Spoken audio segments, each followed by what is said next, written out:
ketemu Allah. Gak pernah lihat dikasih oksigen, kasih hidup, Insya Allah, kasih kenyamanan, kasih nikmat. Gak pernah ketemu, gak pernah lihat.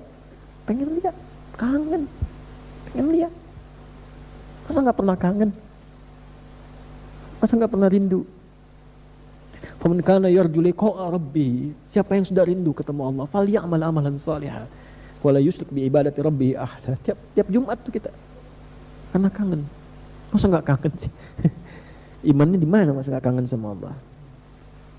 Sama Nabi kangen kan kita, kangen, rindu sama Nabi. Nggak pernah ketemu, sayang kita nggak pernah rindu, kita sholawat terus nggak pernah ketemu. Terus waktunya mau ketemu, tapi pas mau ketemu kotor, badannya kotor, hatinya kotor, mulutnya kotor, malu kan ketemunya. Makanya perbaiki. Sebelum waktunya tiba, semua teracak-acak, semua berantakan, perbaiki dulu dari kita tuh.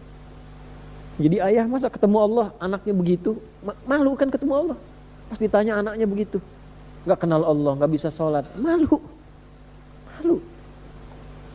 Gitu. Masa mau pulang dalam keadaan kotor? Allah ngasih baik sama kita, lahirnya kita bersih. Lahir bersih, bagus, baik, disayang-sayang. Masa pulangnya kotor, nggak malu? Kerja kotor, tangan kotor, kaki kotor, nggak malu?